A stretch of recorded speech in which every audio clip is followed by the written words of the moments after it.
Hello, it's Shagma47 here, and I have a neat little mixing trick to show you that will help you get the most crushing, crunchy, wonderful sounding guitars you've ever heard. And the best part is, it's for free and can be done in any digital audio workstation. And this shouldn't be a surprise to you, considering I already covered this in my Mankind Fall. No. I started going a bit too thingy in that too quickly. So I'm going to assume you didn't watch that hour-long video, which, to be honest, I do understand. It's an hour-long video. It's a big commitment of your time. But this is a very, very useful trick. And just so I can hear myself a bit, I'm going to take that headphone off slightly. I can never get used to talking with headphones on. This is actually my session for my latest cover. And if anything, you're getting a sneak preview here. Because if you want to see a full breakdown of everything I do, be sure to follow me on my Patreon, where every time I release a video, I do a breakdown for it. So yeah, you can. There's also, once enough people actually follow me on the Patreon, I'm also going to be doing voting. That's the word I wanted. Why did I forget voting? Yes, there's going to be voting on the songs I'm going to be doing, and yeah, on the higher tiers you get copies of my album. I think I can't remember what the tiers are anymore. But regardless, you get things for it. You get things for following me, and you make an influence on the channel, and your name goes in credits. I can't remember what tiers they're on, but it's okay. It's perfectly fine. I'll have a thing showing it all. It's all good. Editing. So, getting back to this. So in terms of microphones, and I actually use for this, and again, this is stuff that's normally meant to be on the Patreon, and Patreon only, so be glad you're getting some extra stuff here. Just for explanation, I use an SM57 on axis, but ever so slightly away in between the edge of the cap and the edge of the speaker, so like a nice dark sound. And then I had my Spirit, which I'm using here to capture my voice. I had that placed roughly in about the sweet spot, maybe slightly brighter, but again, obviously on axis, straight onto the thing. Both set as close as possible, double tracks, and you get this sort of sound.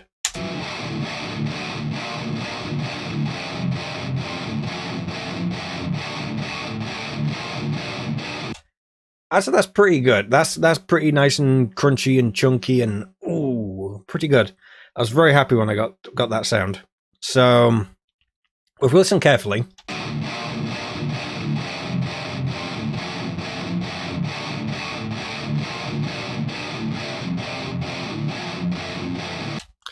that could be cleaner. That could be cleaner. Now, obviously, one part of that could be. Also understand I'm using a cheap Behringer mixing board. So that could play a part in it. But again, I kind of like that horrible sort of grind it's got going to it. I know a lot of people probably think it's very trebly, but it's a guitar in a mix. It's what it does. That's how the guitar sound. I was very happy. I realized I didn't really need much work, but I still like to do my little trick, and that trick is room EQ. So down here, I have a mix bus of the rhythm guitars. This is how I mix now. Again, if you want to see more about this, go onto my Patreon. I explain everything in the mix that way, but for now we're just going to concentrate on the guitars. First thing in the chain is this, a simple EQ. It's the standard EQ that comes with Pro Tools, the 7-band EQ, and obviously without, it sounds like this. With, it sounds like this.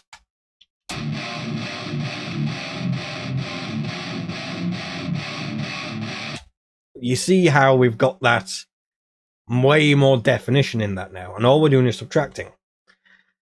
So here's where things get fun. I'm going to actually explain to you what this system does. So first things first, here you can see we have the high and low shelf roll-offs. I'm taking below 100 hertz because as much as the guitars in this are down-tuned ever so slightly, they aren't going really low, and if anything, the guitar needs to sit in the mids anyway. Here, however, we have the actual room EQ. So, again, take those out. Put in the low one. Put in the high one. You can hear how we get that crunch. So now let's explain actually how this works. So to properly explain this, I'm just going to reset all of this. So first thing you actually want to do here is focus mainly on the low mids, or this low mid control here. Now you can technically use the mid frequency if you want, but I prefer to use low mids and high mids just because they've got a nice range to them. It's nice and even. Other stupid things like that. Anyway, what I want to do is you want to crank that all the way up to 10. And then crank that all the way up as well. So plus 18 gain. Again, this is not how it's going to be left, but we need this to find the frequencies we want to remove. Now, luckily on this version, or with this EQ rather, it's automatically set at 200 Hz. Now, in my general experience so far, 200 Hz is the lowest you want to go for finding these frequencies. Generally speaking, they're always above. So that's always a good rule of thumb. Generally for this first control, I will sweep anywhere between 200 to 800 Hz. And where I go in there is literally dependent on the room itself. Well, not only the room itself, but also the microphones being used, the preamps being used or in my case, the mixing desk being used. And there becomes the downside of this technique. You can't necessarily you can make profiles for it, but it's on a room by room, mic by mic basis. So the combination of the SM57 and the Spirits together results in this frequency curve that you obviously saw earlier, and we're going to find again now. It really is a mic by mic basis. If I decided to do the mic separately and process them individually, they would each have their own frequency responses that are being affected by the room and their own capsules as well. So I can't just throw an SM57 on a guitar in any room and use the same EQ curve, because that's not going to work for the room. I mean, there's also a factor of if you're dampening, but let's assume you're not. So anyway, yes, let's find this low frequency. Now, the first thing I was going to say is a good place to start when finding one of these is you'll notice that why am I pointing? I'll use this. The indicator is going into the red. Now, I do a lot of very heavy palm muting in this, and my palm muting seems to ring out somewhere between 150 to 300 Hz. So, in that sort of area, the main reason why it's clipping is because I'm emphasizing the palm mutes. I deal with that later in the process, but for now, this is room frequency. And if I play, as much as it's getting up there, we're not hearing the ringing sound of the room, which I know I haven't shown off yet, but give it a second and I'll show you what I mean. So, now we sweep up. Okay, we're starting to be able to hear it now. We've only gone up 36 Hz and we're starting to hear it. So that's how you can tell that we're getting close, because obviously, as I said before, it's not a straight up of that one frequency. We're affecting multiple frequencies around it, so we know we're getting closer. So again, the idea is keep listening.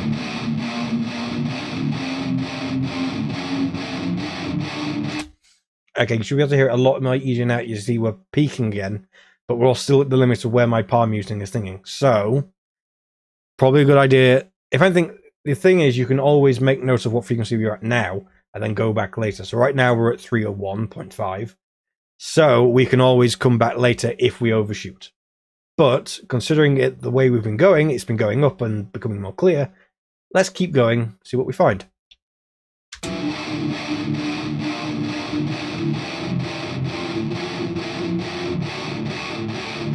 Yeah, as we're going up, it's becoming more and more clear. In fact, to hear it very clear, I'm going to stick on my other headphone and probably not talk while I just do this.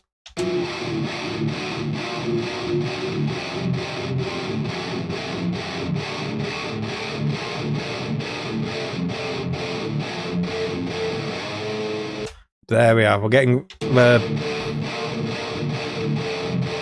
you can hear that almost. It's almost like a it's literally a resonant tone of the room. That's what you can hear. So we found it. Now what we do is take it out. Now you don't necessarily have to be this aggressive with this. If I just stick this back to 0, I'll dial it out slowly and you can hear the difference it sort of makes. So obviously this is flat, -3. In fact, no, I'll play and I'll roll it down.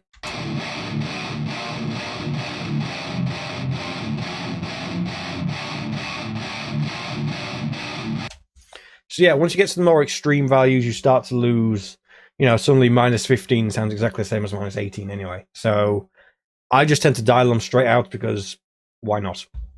I don't want them there. Let's just get rid of them. Okay, so next frequency, we've got the high frequency one. Now, generally speaking, again, I know in this one there's also the palm muting thing we've got to deal with, but I deal with that later. For now, as I said, we're dealing with the room. Now, luckily, I've been doing this long enough that I know my room's characteristics. I know in this room, the high frequency node never goes above 1K. No matter what I do, no matter where I put the mic, it doesn't go above 1K. And to give an idea of my size of this room, granted, it's slightly small on this because I've got what I think is a chimney thing right here. I don't know, it's a part of the wall that sticks out, and I think it's meant to be from the chimney, but at the same time, I'm pretty sure I'm above the kitchen here anyway. So I haven't a clue. Anyway, so my rough room dimensions are from that wall, or the window there, to the wall over there, is about 3.3 meters. And from that wall to the one behind me is about 2.5. So that's roughly the sort of room I'm going with. And by contrast, when I'm in the studio at uni, I know for a fact that the high frequency is a much, much bigger room. Not quite. I tried to do the vortex technique, it didn't work, but I tried to do that, so I roughly know it's crosswise easily a good like 20 feet. Don't know what that is in meters, but 20 feet.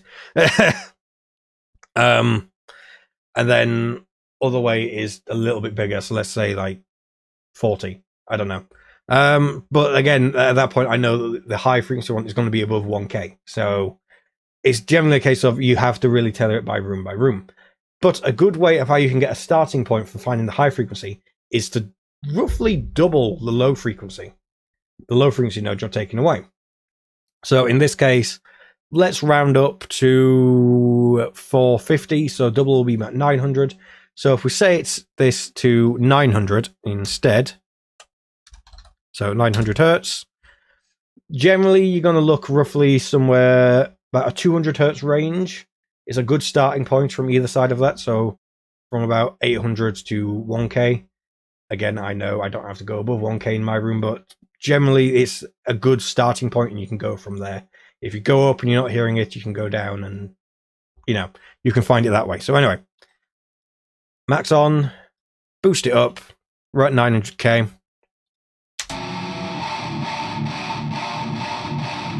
Yeah, that's already pretty close. So now what I'm going to do is I'm going to shift up and down just to try and get a little bit more dead on. Because again, I've rounded here, so it might be that it's a little bit lower, or it could be a little bit higher.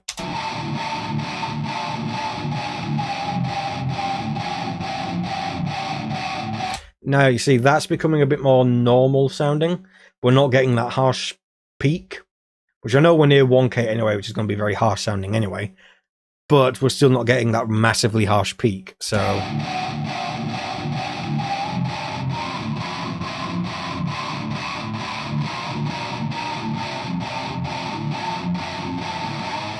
...900 hertz was just about it, so... Yeah, that was actually a pretty good guess. So I think it was actually slightly lower, so we'll try that again. Yeah, that's pretty spot on, to be honest. That's pretty good. So now we dial that out again, and voila. Before. After. Just really tightens up the tone and really...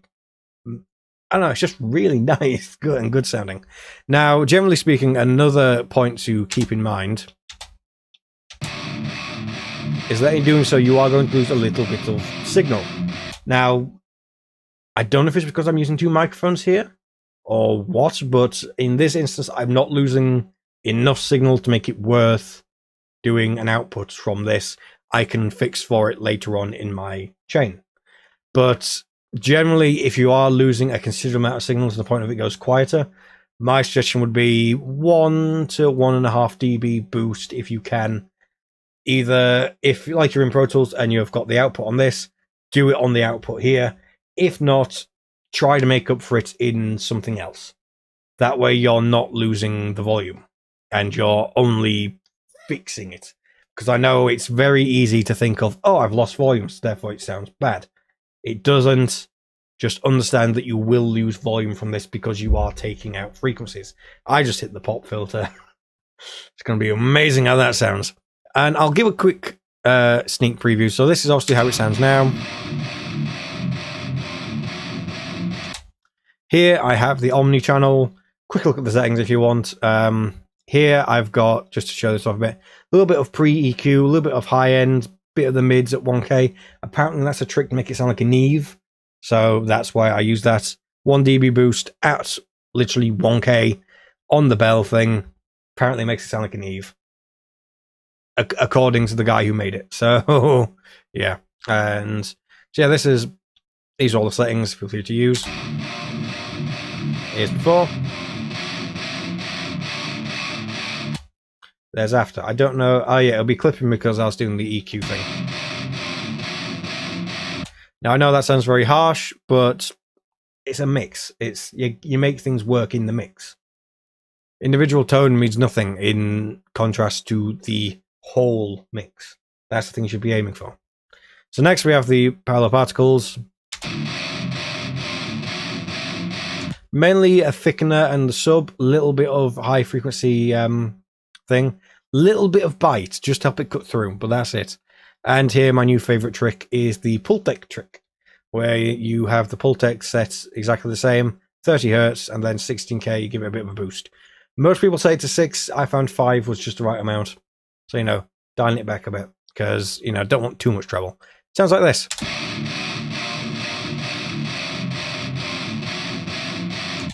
Well, that's without. This is with.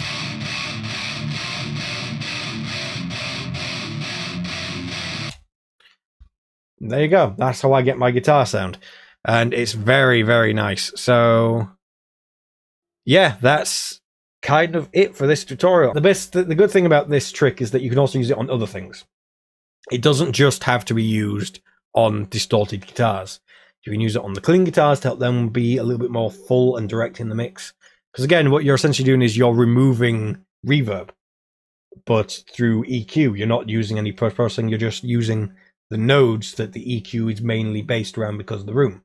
So you're taking those out, and that has the turn of bringing the guitars, or whatever it is you're using, closer to you and essentially just removing them from this hypothetical room, or the actual room you recorded them in. You can also use it on bass drum, snare, very good on toms, really make them sound like cannons. There's a lot of different uses for this. I use it on vocals as well, just to really help them be in your face. Yeah, it's also a good way to help differentiate between main and backing vocals. The main vocal is very close, the backing vocals are very far. So, it's pretty good. But anyway, here's a quick preview of my next cover. Not saying what it is, but quick preview. So yes, I've been Jackman47. I hope you have enjoyed this. This has been obviously a little look at this trick I use. I know at the end there I just said that this can be used on anything, and it really can. It's very useful. But let's face it, it's way more clickbaity if I say that it's how you get a really good metal tone, because that's what people want to hear. If I say it works in everything, no one cares. If I say it works only for metal tone in the title, people love it. He says. This bit's probably not going to age well. Anyway,